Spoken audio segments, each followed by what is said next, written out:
Boa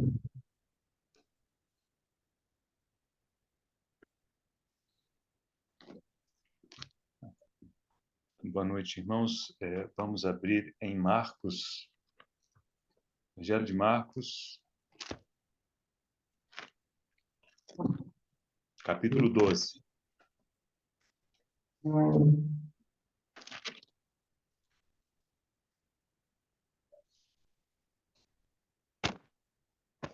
Marcos 12, começaremos a leitura a partir do versículo 38.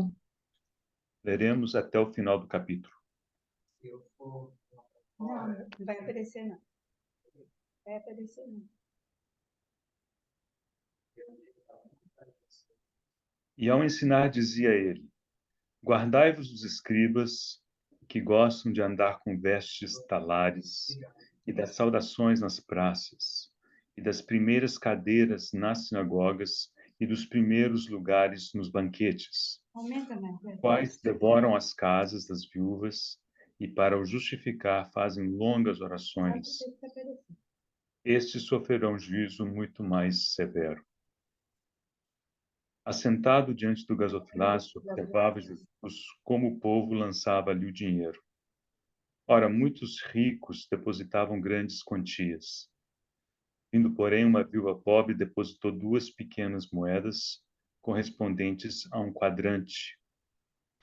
E chamando os seus discípulos, disse-lhes: Em verdade vos digo que esta viúva pobre depositou no gasofilácio mais do que fizeram todos os ofertantes. Porque todos eles ofertaram do que lhe sobrava.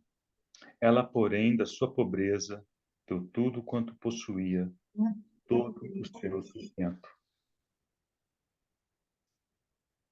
Senhor, nós encomendamos, Senhor, a tua autoridade, a tua condução, Senhor, essas palavras, esse momento que o Senhor nos permite debruçarmos sobre a tua palavra a teus pés, para ouvir de ti. Amém. Para recebermos, Senhor, a instrução do Senhor. Pedimos a direção e a unção do teu Espírito, para quem fala, para quem ouve, para todos os nossos corações, Senhor, que precisam receber a tua palavra de bom grado, para que ela frutifique para a glória do Senhor. Oramos em nome de Jesus. Amém. É só pedir para o Jefferson, se possível, fechar os microfones, os demais, só deixar o meu aberto. Você está bem.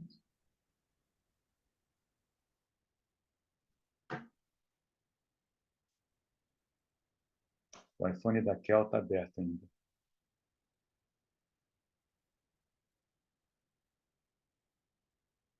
Não? Ok.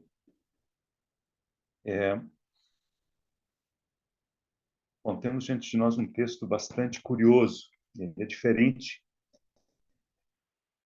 comparado aos demais que temos estudado, por algumas razões que iremos considerar juntos. Nós vamos começar com algumas questões de contexto, rapidamente. Estamos acompanhando o Senhor no final do seu ministério, e se a cronologia proposta pelos estudiosos estiver correta, esse evento aconteceu na terça-feira da Semana da Paixão. Na terça-feira da Semana da Paixão. Lembrando que o Senhor foi crucificado na sexta. Então, não faltava muito tempo, né? E, além disso, tem outra peculiaridade, de que, muito provavelmente, este evento foi o último evento em que o Senhor esteve no templo. Depois que ele observou a viúva lançando sua oferta, depois dele ter chamado seus discípulos e ter lhe falado a respeito da viúva, eles saíram do templo e o Senhor nunca mais voltou ao templo ainda. Sabemos que o Senhor entrará em um novo templo quando ele voltar para reinar. Mas naquele período, esse provavelmente é o último evento em que o Senhor, digamos, participou, esteve no templo. Isso é muito importante, e nós falaremos um pouquinho disso daqui a pouco. Okay? Bem, onde encontramos esse texto? Encontramos esse texto da viúva somente em Marcos e também em Lucas. E nos dois casos, esse texto é precedido, né, pelo texto que nós lemos, os versículos 38 a 40, em que o Senhor censura os escribas e os fariseus, né? Então, isso sempre é importante. Quando a gente tem essa sequência de textos em mais de um dos evangelhos, isso tem que chamar a nossa atenção. Então, existem aspectos comuns a que esses dois eventos, por isso que eu coloquei eles nessa leitura. Okay? Bom, o que mais que temos de contexto nesse aspecto? O senhor estava no templo, ele estava observando as pessoas lançarem suas ofertas, e os gasofiláceos eram 13. Esses gasofiláceos, eles ficavam no pátio das mulheres, no pátio mais exterior, era um pátio grande. Estima-se que cabiam da ordem de 15 mil pessoas. Agora, não quer dizer que tinha 15 mil pessoas naquele dia, mas imagina-se que devia estar cheio o lugar, porque era a semana da Páscoa, né? A Páscoa seria celebrada logo ali na sexta-feira, né? De modo que esse é o contexto, esse é o cenário.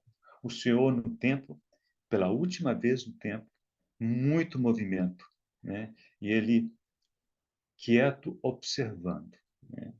Então, nós voltaremos a esse ponto quando falarmos um pouquinho como que o Senhor, o que o Senhor disse.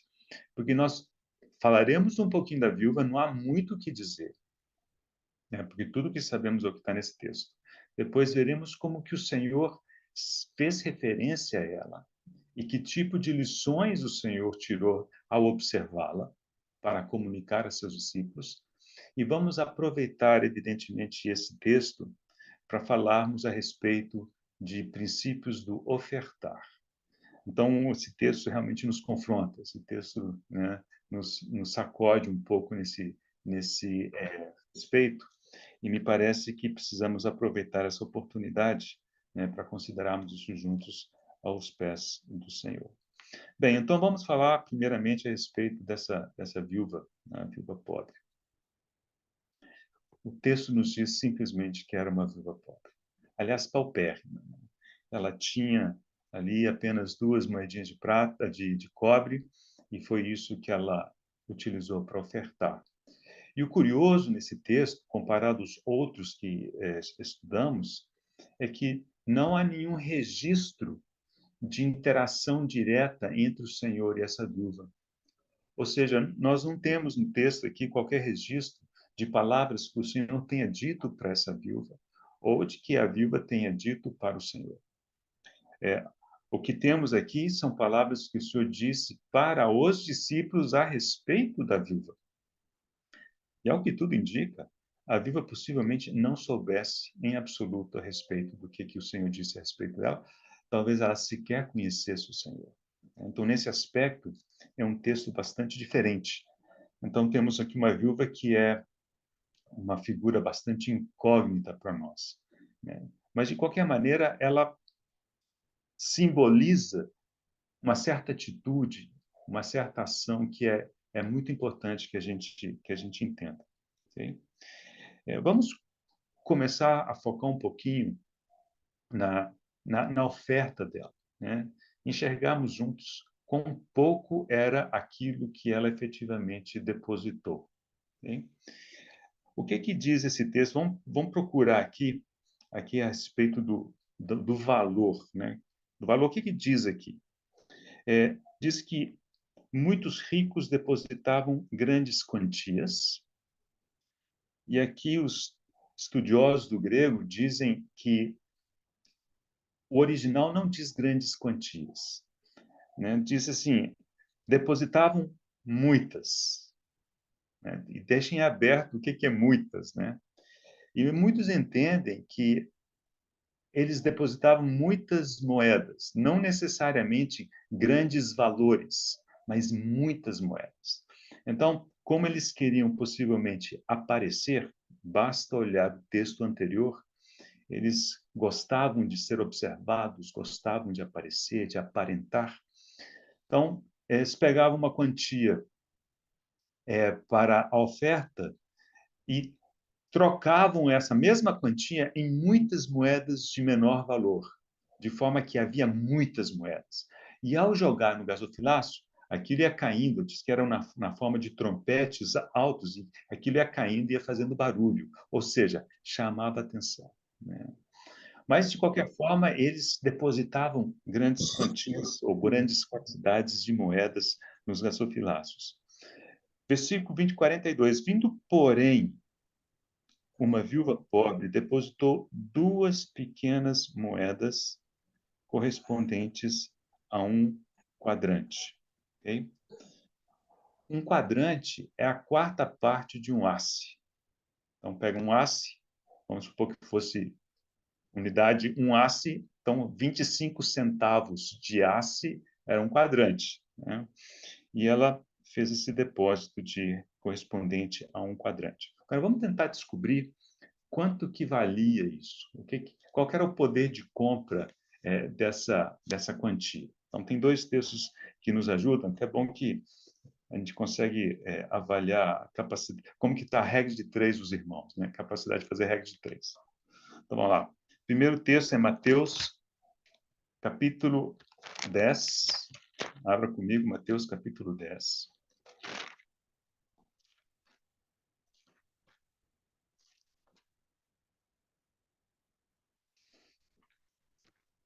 Versículo 29. Mateus 10, 29. O texto diz assim: não se vendem 2 pardais por um asse, e nenhum deles cairá em terra sem o consentimento do vosso Pai. Então, aqui temos o Senhor, nesse texto de Mateus, está encorajando os discípulos a não andarem ansiosos, a não se preocuparem, né? E durante esse discurso, ele dá essa informação importante para nós nesse contexto. Ele diz que 2 pardais vale um asse. Pergunta, então quanto vale um pardal? Um pardal vale meio asse. Ok? Então guarda essa informação. Vamos agora para Lucas, capítulo 12. Um pardal, meio asse. Lucas, capítulo 12. Vamos lá, regra de 3, irmãos, hein? Um pardal, meio asse, 2 pardais. Um asse, 4 pardais, 2 asses, né? Ok. Então, vamos lá. Lucas, capítulo 12, versículo 6. Não se vendem 5 pardais por 2 asses? 5 pardais por 2 asses. Não, peraí. Nós não tínhamos combinado que 4 pardais eram 2 asses? Ao que tudo indica, era assim: se vocês comprassem 4 pardais por 2 asses, vocês ganhavam o 5º pardal de graça. O 5º pardal era um bônus, era uma oferta, né? Então, é por isso que com um asse você compra 2 pardais, com 2 asses você conseguia 5, porque o 5º pardalzinho era uma oferta, era um brinde. Isso significa, irmãos, que um pardal realmente valia muito pouco. Era pouquinho. Era o valor de um brinde, né?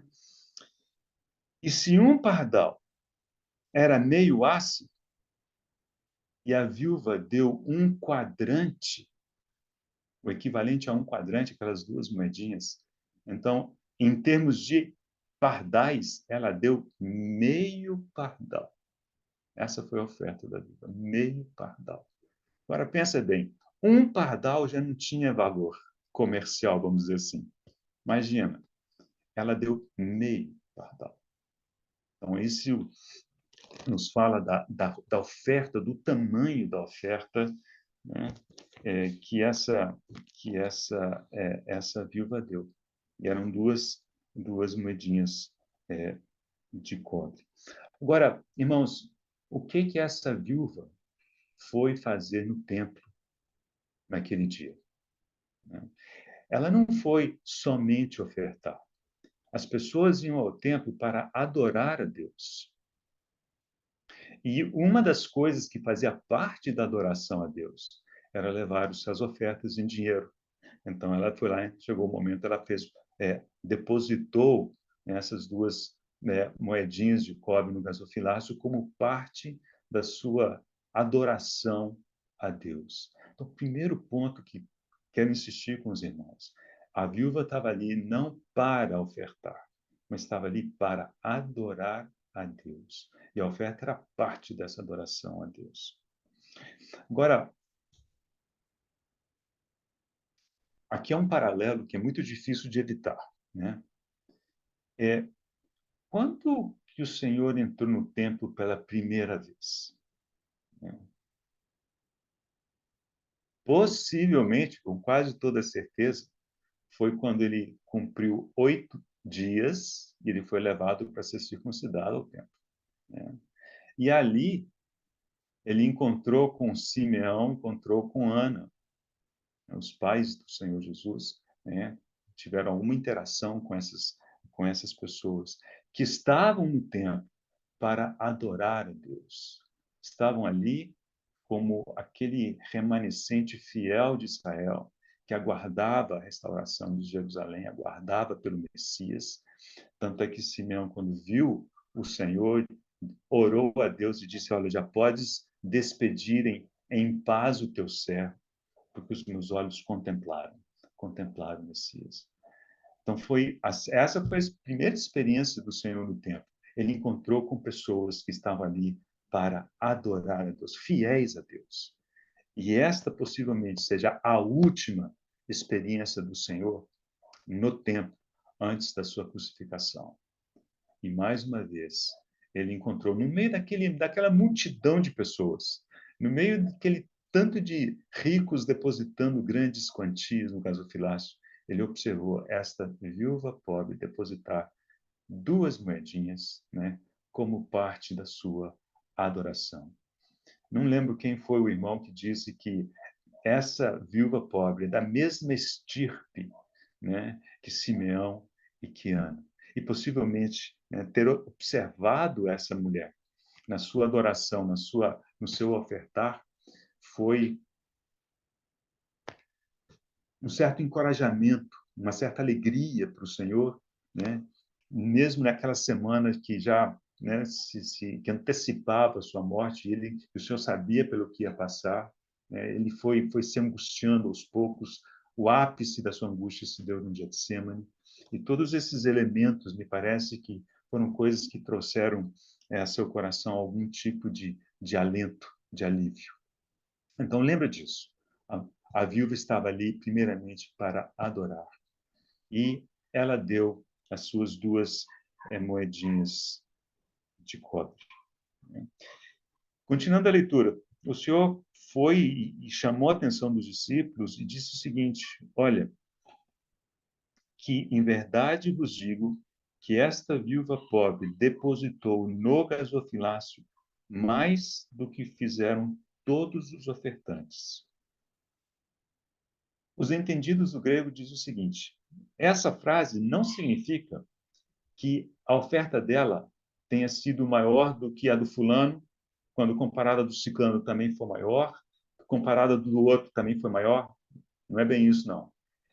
O significado dessa frase é o seguinte: se juntasse as ofertas de todos os demais e comparasse todas essas ofertas com a da viúva era maior.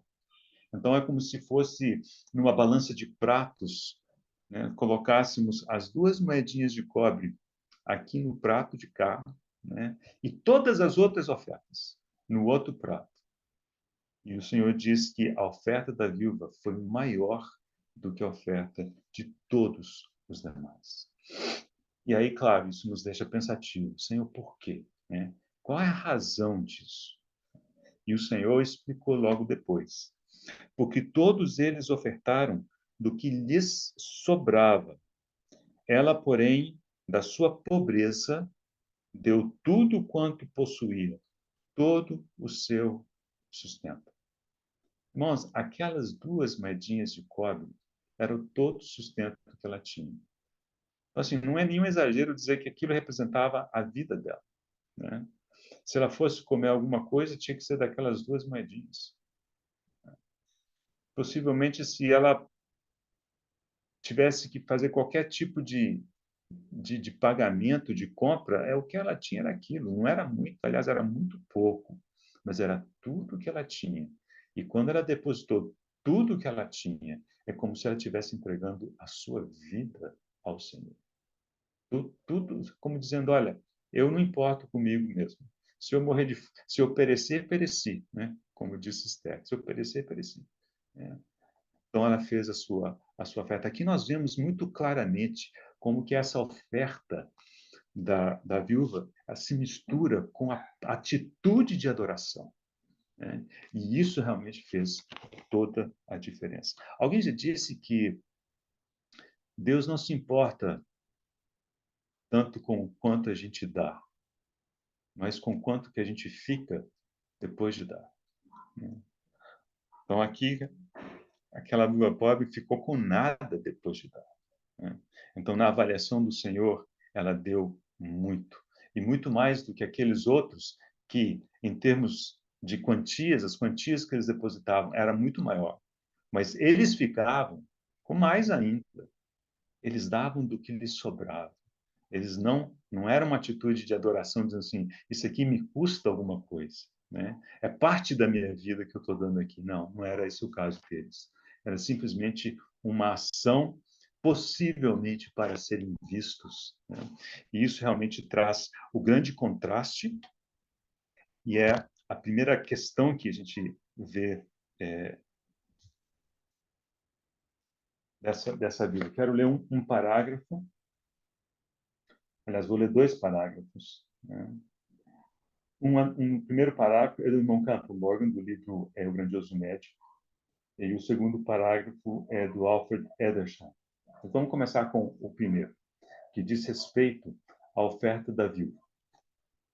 Diz, pela lei tradicional da época, ninguém podia lançar menos que 2 moedinhas no gasofilácio. Mas não podia ser, era a oferta mínima aceitável, era 2 moedinhas. E alguém chegou a mencionar ou a sugerir que talvez durante aquela semana, aquela pobre viúva talvez não tivesse as 2 moedinhas, talvez só tivesse uma, e ela se esforçou para poupar uma segunda moedinha para ser capaz de dar a sua oferta. Né? Era precisamente esse montante que ela tinha. No nível material, ela possuía o suficiente para fazer a menor oferta permitida.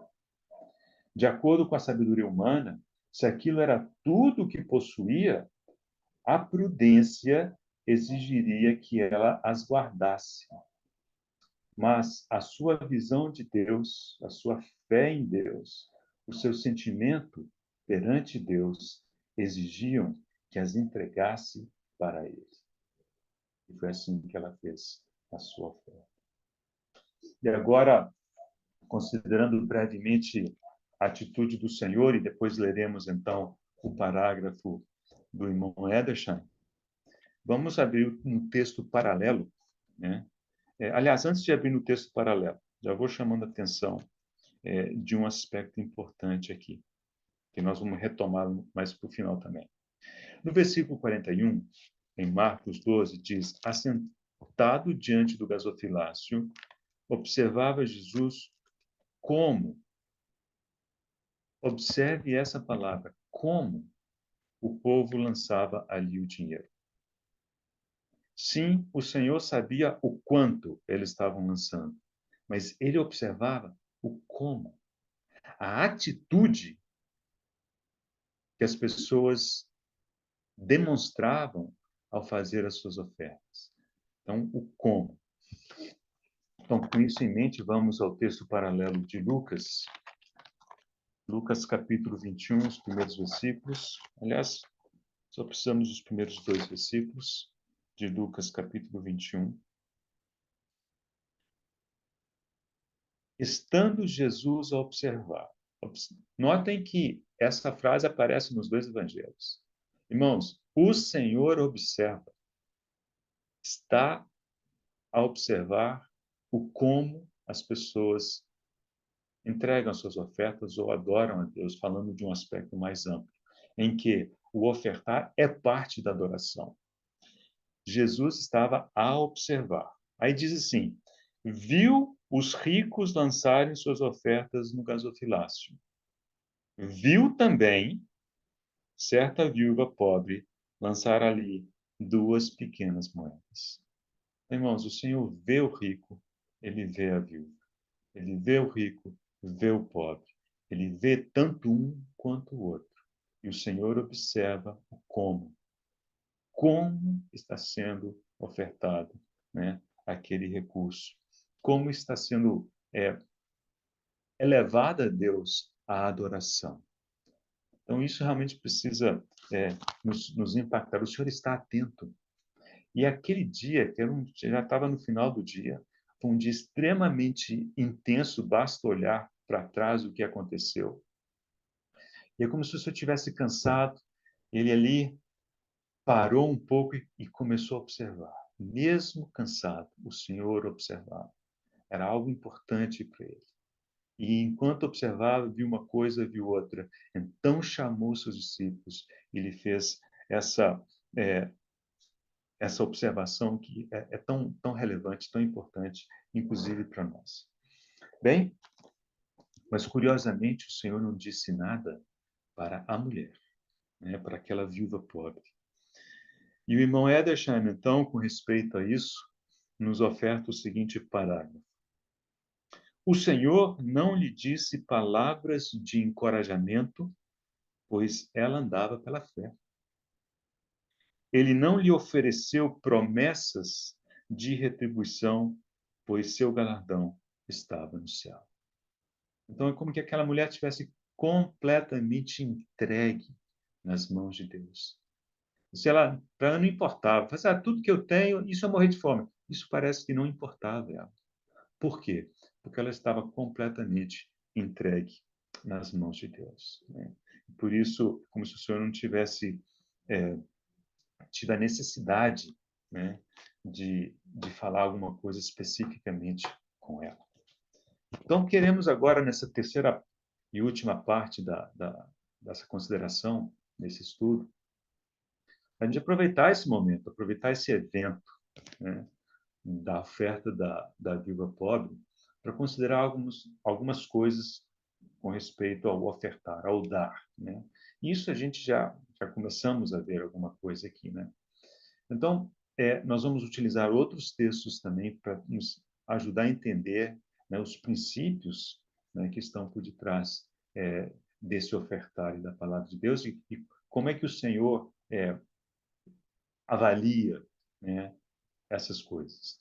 Observe antes que quando o Senhor fez essa observação para os discípulos, ele disse: olha, ela deu mais do que aqueles.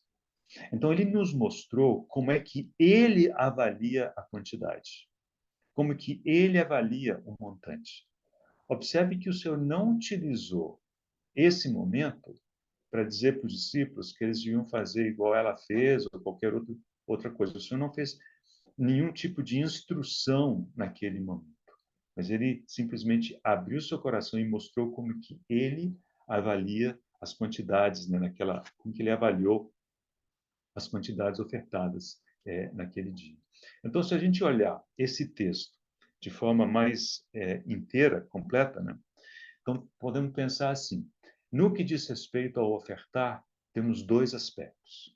Um aspecto é o como, outro aspecto é o quanto. Com respeito ao como, temos a primeira parte do texto lido, é quando o Senhor falou: guardai-vos dos escribas que gostam de andar com vestes talares e das saudações nas praças e das primeiras cadeiras nas sinagogas e dos primeiros lugares nos banquetes. Eles gostam de serem vistos, eles gostam de aparentar. Então, aqui logo temos uma recomendação, uma advertência importante com respeito ao como. Nunca fazê-lo de forma para aparentar, para chamar a atenção. Em vez de dar R$ 5 numa nota de 5, você dá um monte de moedinhas de 5 centavos, né? Para que façam muito volume, para que façam muito barulho. Aparentemente era isso que estava acontecendo naquele local. Deixa eu aproveitar, porque já estamos com esse versículo diante de nós, versículo 40, vou trazer uma curiosidade que eu li, pessoalmente eu não conhecia, quero deixar com os irmãos, pode ser útil para algum.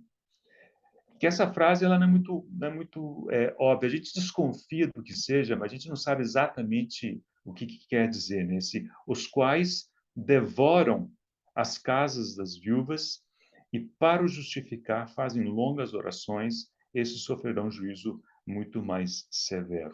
Esse devoram as casas das viúvas, ao que tudo indica, era o seguinte: naquela época, não era incomum que as pessoas deixassem a sua herança, né?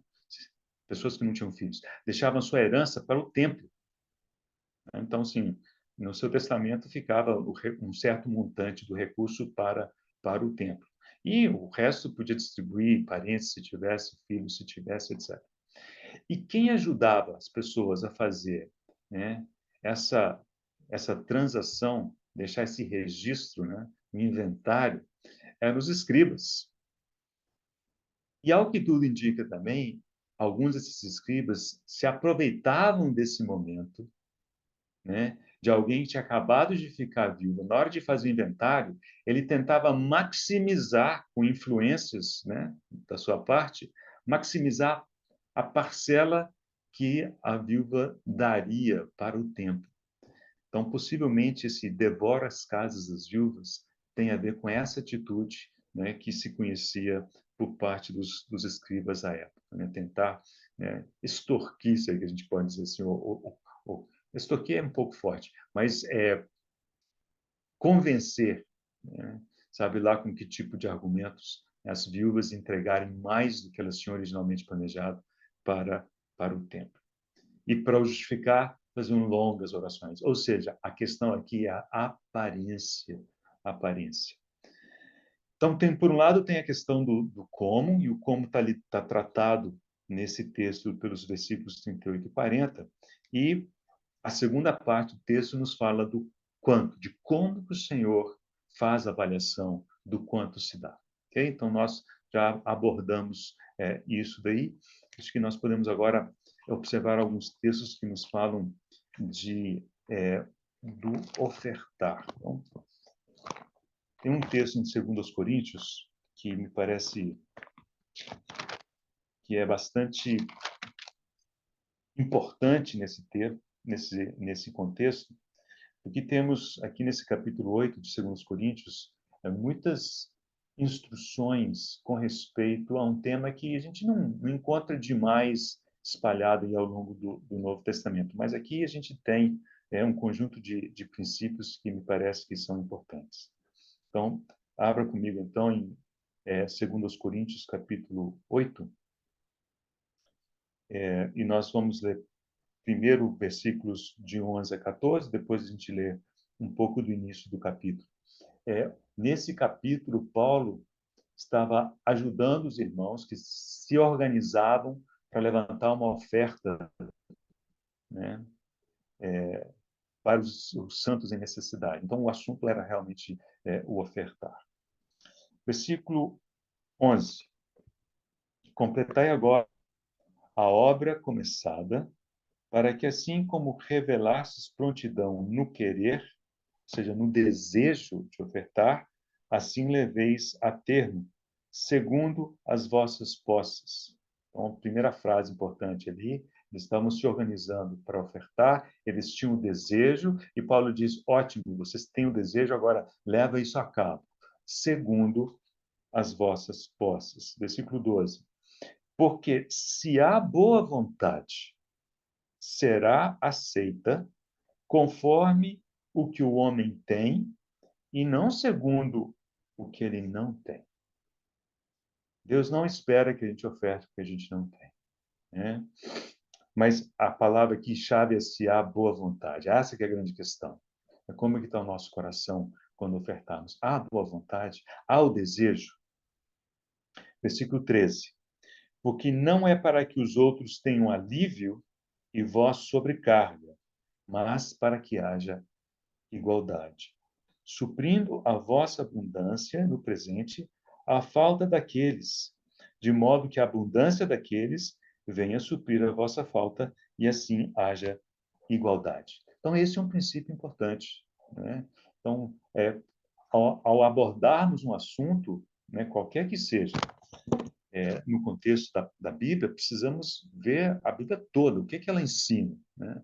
Nós não podemos tomar, por exemplo, somente aquele evento da viúva pobre e traçarmos um conjunto de ideias, de propostas, baseado num evento em que nem o Senhor, né, instruiu os discípulos com respeito ao ofertar naquele momento. Ele simplesmente fez a sua avaliação, que é importantíssimo a gente entender como é que o Senhor vê. Okay? Então, aqui temos alguns princípios importantes, a questão da boa vontade, a questão da segundo as vossas posses, e o objetivo não é que o ofertar seja um peso ou traga, digamos, restrições para aquele que oferta. Okay? Agora, o grande exemplo que temos está na pessoa do Senhor. E aqui nós vamos começar a entender o que ele disse para aquela mulher, ou para aquela mulher não, sobre aquela viúva pobre naquela última visita do Senhor ao templo. Então, volte um pouquinho, versículo 9 do capítulo 8. Pois conheceis a graça do nosso Senhor Jesus Cristo, que, sendo rico, se fez pobre por amor de vós, para que pela sua pobreza vos tornasseis ricos. A gente conhece esse versículo, a gente lê e acha lindo, porque ele é lindo mesmo, né? A gente nunca para considerar realmente o que está escrito. Veja, o Senhor diz aqui, sendo rico, tudo é de Deus, tudo é do Senhor. Agora, Ele quer nos enriquecer. Não é razoável imaginar que Ele tome da sua riqueza e nos dê. Isso não é o lógico. Então, aqui o Senhor, rico, completamente rico, tudo é dele, tudo pertence a Ele. E Ele deseja, Ele quer nos enriquecer. Não, porque Ele transfere, ele nos abençoa com a sua riqueza. Verdade. Mas tem um trâmite aqui importantíssimo. Ele decidiu fazer o seguinte: primeiro ele se fez pobre. Olha aqui, primeiro ele abriu mão de todas essas coisas que ele tinha, ele se fez pobre. E aqui é o grande mistério. Diz, para que pela sua pobreza os tornasseis ricos. Irmãos, existe uma riqueza que vem da riqueza e existe uma riqueza que vem da pobreza. E me parece que no mundo espiritual, a riqueza que realmente importa, a que realmente faz diferença, é a riqueza que vem da pobreza. Possivelmente por isso o Senhor tenha dito a respeito daquela viúva: olha, ela deu da sua pobreza, portanto, ela deu muito mais do que todos os outros. Ou seja, aquela oferta, de alguma maneira, ia criar um impacto muito maior do que todo o resto do recurso que havia sido dado. O poder da multiplicação da pobreza é uma coisa que transcende a mente do homem. E para nós, quanto mais, mais, né? Quanto mais, melhor. Quanto menos, é menos, né? Mas é como se o Senhor dissesse: olha, quanto menos, se você entregar esse menos, haverá mais. Mais do que se você entregar da sua abundância. É um mistério, mas é um princípio espiritual que merece a nossa atenção e a nossa consideração. Okay? Então, vamos olhar alguns desses versículos, alguns exemplos, né, para nos convencer de que realmente isso aqui é mais. Vamos mudar um pouquinho de contexto, nós estamos no contexto, vamos dizer assim, financeiro, vamos para um outro e daí a gente volta. Mas o princípio que nós veremos é precisamente o mesmo. Então, volte algumas páginas para o capítulo 4 E antes de lermos o versículo 12, deixa eu lembrar os irmãos o seguinte: o Senhor disse que Ele é a vida. O Evangelho de João começa dizendo que o Senhor era a vida e a vida estava nele, e a vida era a luz dos homens. Ele é a vida. E Ele deseja nos transmitir essa vida. Ele quer nos dar vida. Ele quer nos dar vida eterna, né? Mas Ele não simplesmente pegou a sua vida e nos conferiu essa vida diretamente. Havia um processo necessário, né? E o processo era o processo de morte. O Senhor precisava morrer para que pela sua morte nós recebêssemos vida. Da mesma maneira, ele era rico, ele precisou tornar-se pobre para que pela sua pobreza nos tornássemos ricos. E aqui é o testemunho de Paulo, que basicamente diz isso no versículo 12: de modo que em nós opera em morte, mas em vós a vida. Irmãos, no mundo espiritual, precisa haver perda, precisa haver morte, precisa haver empobrecimento, para que se produza o contrário, que pela morte se produza vida, pela pobreza se produza riqueza. Aprove a Deus agir dessa maneira. Essa é a sabedoria de Deus, né? Bem, voltamos para o capítulo 8 de 2 Coríntios. Vamos olhar, temos alguns exemplos desse processo de multiplicação pela pobreza, né? E aqui o primeiro é esse próprio contexto aí do capítulo 8, né? Vamos ler os primeiros 5 versículos. Também, irmãos, vos fazemos conhecer a graça de Deus concedida às igrejas da Macedônia, porque no meio de muita prova e de tribulação manifestaram abundância de alegria e a profunda pobreza deles superabundou em grande riqueza da sua generosidade. Olha o contraste aqui, né? Profunda pobreza. Temos aqui gente tipo aquela viúva, não somente pobres, mas profunda pobreza. Mas fala de riqueza da sua generosidade, fala de abundância de alegria. Então, observe esses contrastes. Versículo 3. Porque eles, testemunho eu, na medida das suas posses e mesmo acima delas, se mostraram voluntários.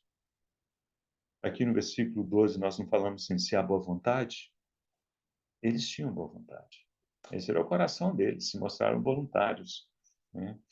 E aqui diz que até mesmo acima das suas posses se mostraram voluntários, pedindo-nos com muitos rogos a graça de participarem da assistência aos santos.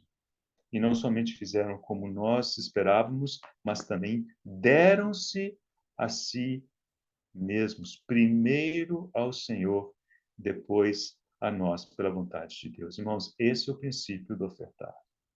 Primeiro nos entregamos ao Senhor. Nós temos que estar numa postura de adoração diante de Deus. Não para sermos vistos, mas como aquela viúva pobre diante do gasofilácio, né? Entregou todo o seu sustento, como dizendo, olha, minha vida está aqui, não tem mais nada, né? A minha vida está depositada aqui nesse gasofilácio.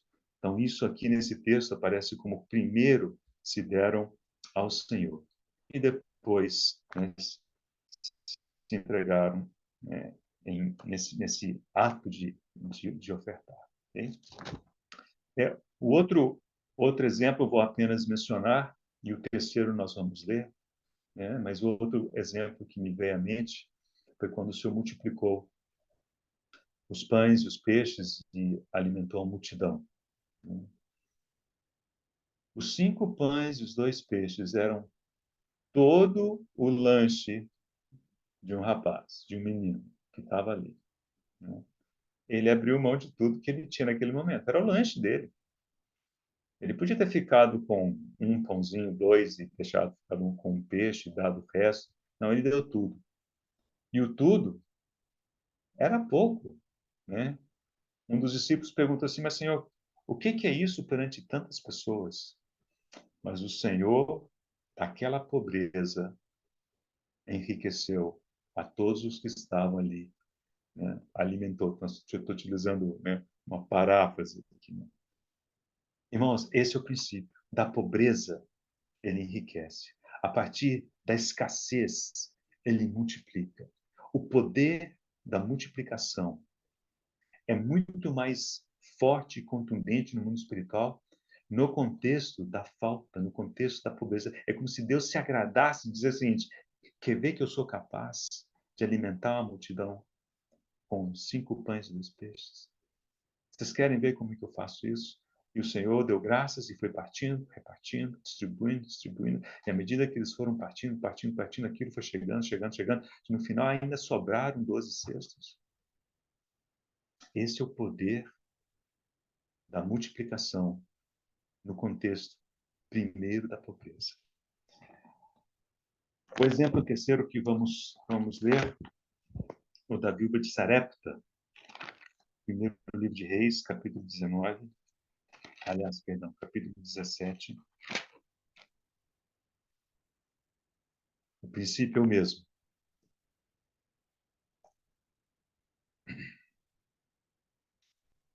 Versículo 8. Então lhe veio a palavra do Senhor dizendo, está falando com Elias, dispõe-te e vai a Sarepta, que pertence a Sidom, e demora-te ali, onde ordenei a uma mulher viúva que te dê comida.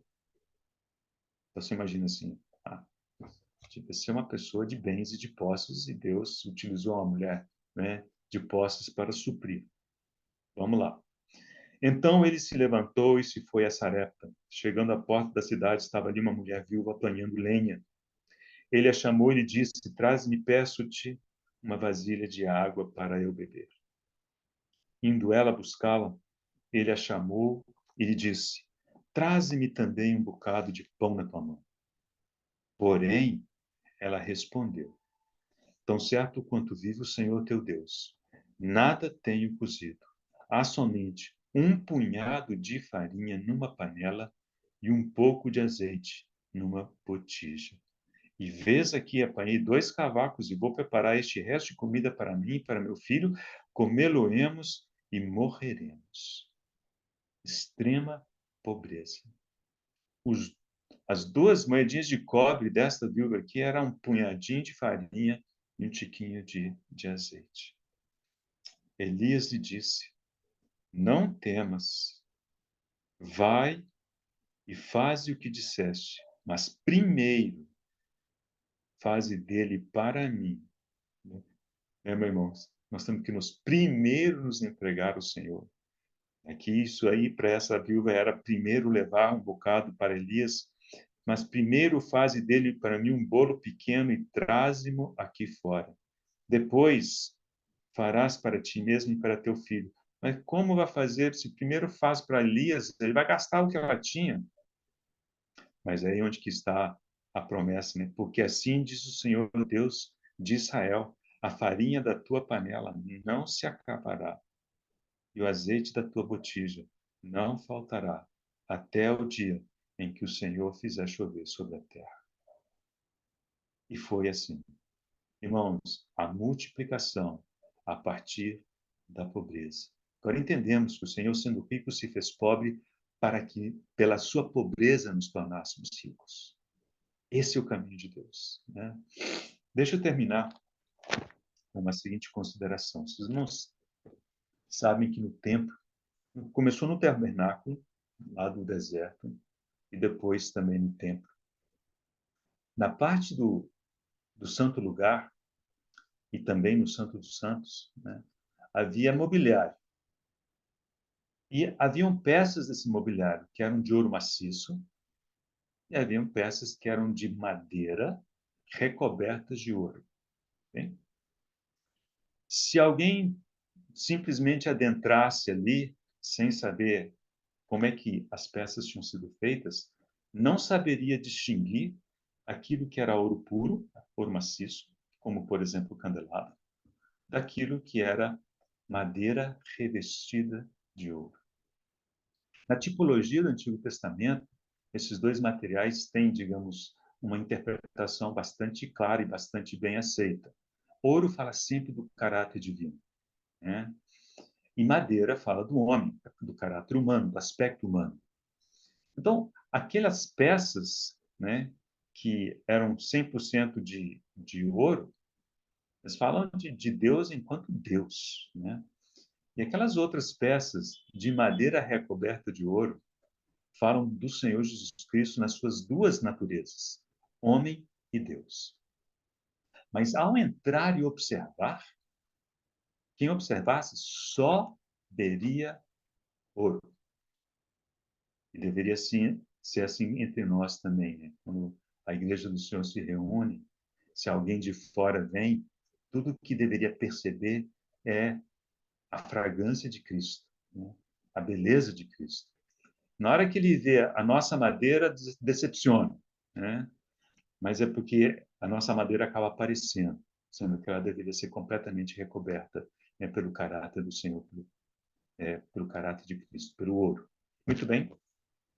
Os irmãos sabem que do tabernáculo aquilo virou templo na época de Salomão. Então, o templo de Salomão era uma coisa fantástica, né? Mas esse templo foi saqueado, né? E depois que o povo estava na Babilônia, ao regressarem, eles foram reedificar o templo. Então, num determinado momento da história de Israel, eles tiveram que reedificar esse templo. E, claro, a reedificação do templo exigia, né, o ouro para aquelas peças e utensílios, a prata que eram utilizadas também. Ou seja, era muito recurso era necessário, ouro e prata. Okay? Então, os textos que nós vamos ler estão nesse contexto. O contexto, né, em que o pessoal começava a pensar na reconstrução do templo depois que o templo de Salomão havia sido saqueado. Então, os textos, e com esses nós vamos encerrar, estão em Ageu.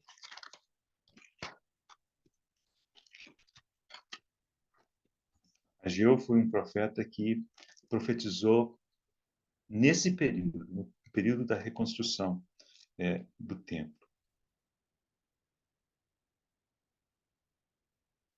Versículo 2 do capítulo 1. Ageu 1, versículo 2. Assim fala o Senhor dos Exércitos. Esse povo diz, não veio ainda o tempo em que a casa do Senhor deve ser edificada. Veio, pois, a palavra do Senhor por intermédio do profeta Ageu, dizendo, acaso é tempo de habitardes vós em casas apaineladas, enquanto esta casa permanece em ruínas, referindo-se ao templo? Ora, pois, assim diz o Senhor dos Exércitos, considerai o vosso passado. Tendes semeado muito e recolhido pouco. Comeis, mas não chega para fartar-vos. Bebeis, mas não dá para saciar-vos. Vestivos, mas ninguém se aquece. E o que recebe salário, recebe-o para pôr no saquetel furado. Assim diz o Senhor dos Exércitos, considerai o vosso passado. Subi ao monte, trazei madeira e edificai a casa. Dela me agradarei e serei glorificado, diz o Senhor. Então, irmãos, esse momento da história de Israel era um momento de reconstrução. Muitos deles estavam assim, pouco importando com isso, eles estavam confortáveis, cuidando da própria casa, e o Senhor diz, olha, o fato de vocês não estarem buscando em primeiro lugar, né, meu reino, minha justiça, o meu tempo, a minha casa, a minha vontade, o meu propósito, é a razão pela qual vocês estão com essas, né, vocês têm salário, mas o salário não dá, né? Você tem vestimenta, mas você não se aquece, você come e não fica satisfeito. Então ele chama o povo, né? Olha, o templo tem que ser reconstruído. Mas olha que curioso, o Senhor não disse, olha, o Senhor não disse, subi ao monte, versículo 8, subi ao monte, trazei madeira e prata e ouro e todas as coisas que são necessárias para reconstruir esse templo. Ele diz somente, subi ao monte e trazei madeira e edificai a casa. Dela me agradarei e serei glorificado, diz o Senhor. Agora, para entender isso, vá para o capítulo 2, versículo 8. Minha é a prata, meu é o ouro, diz o Senhor dos Exércitos. A glória desta última casa será maior do que a da primeira, diz o Senhor dos Exércitos. E neste lugar darei a paz, diz o Senhor dos Exércitos. O Senhor disse, olha, não preocupa com a prata e com o ouro. Minha é a prata. Meu é o ouro. Você traga a madeira. Como que dizendo, é a única coisa que vocês conseguem trazer, mas vocês tragam a madeira. A madeira que o povo levaria para a reconstrução do templo, figuradamente, é a oferta da viúva. Olhando para aquelas duas moedinhas, para pensar, a viúva seria tão fácil de justificar ela dizer assim, o que são essas duas moedinhas? Ainda diz que é o seguinte, as ofertas eram divididas em duas partes. Uma metade para os sacerdotes e metade para os pobres. Então, é como que se ela dissesse, olha, você ainda vai dividir, isso aqui não vale nada. Isso aqui não representa nada. E o Senhor diz que aquilo representa muito mais do que o resto. E muitas vezes, ao ofertar, a gente pode até considerar alguma coisa que vamos aí, a gente pode se pensar, mas se é tão pouco, não vai fazer diferença. Irmãos, faz diferença. Se a gente se entregar primeiro ao Senhor, se a gente der de bom coração, com alegria, se a gente der algo que nos custe, então dessa pobreza, desse custo, o Senhor multiplica. E o Senhor diz, traga essa madeira, minha prata, meu ouro. Como dizendo, não preocupe com os grandes valores. Isso eu resolvo. Eu multiplico. Eu capacito. Né? Mas da sua parte, traga o que você é e o que você tem. Irmãos, o que nós somos? O que nós temos? Não é prata, não é ouro, é madeira e olhe lá. Mas é essa madeira que o Senhor diz, traga a madeira. Né? Minha prata, meu é o ouro. Assim diz o Senhor dos Exércitos. Irmãos, deixo então esses pensamentos com vocês. É um assunto muito prático. É um assunto que permeia o nosso dia a dia. Precisamos aprender a adorar o Senhor, né? Inclusive com nossas ofertas. Estarmos atentos, sermos generosos, como aqueles irmãos em Corinto, né? Rogarmos ao Senhor o privilégio de ajudar. Ah, vai me custar, tanto melhor. Quanto mais te custar, maior será o poder de multiplicação daquele recurso, né? Ah, mas é pouco. Eu sei que é pouco, mas é essa madeira que o Senhor está chamando que a gente leve, né? E na edificação do templo, que seriam necessários grandes quantidades de ouro e de prata. É como se eu dissesse, olha, deixe isso por minha conta. Minha prata, meu é o ouro, assim diz o Senhor dos Exércitos. Tudo é dele, irmãos. O nosso ofertar é alguma coisa para o nosso benefício. Ele quer nos abençoar por meio dessa ação. E é uma ação que precisamos aprender a fazer. É um exercício de fé, é um exercício espiritual importante. E assim nos abençoarmos mutuamente com os recursos que o Senhor nos conceder. Vamos encerrar com uma oração. Querido Pai, nós submetemos a Ti essas instruções que a Tua palavra, Senhor, nos traz. Confessamos pela nossa necessidade de graça. Confessamos a nossa necessidade da ajuda do Teu Santo Espírito. Mas, Senhor, também confessamos que desejamos aprender a Teus pés e sermos achados íntegros diante do Senhor, na adoração, Senhor, na rendição da nossa vida, na rendição que a gente tem, para que o Senhor abençoe, multiplique, de forma ao Senhor alcançar o Teu propósito. Ajuda-nos, Senhor, a buscarmos em primeiro lugar o Teu reino, a Tua justiça, sabendo que tudo mais que nos é necessário, que o Senhor bem conhece, o Senhor proverá com grande abundância. Tu é a prata, Teu é o ouro. Nós te bendizemos por isso em nome de Jesus. Amém.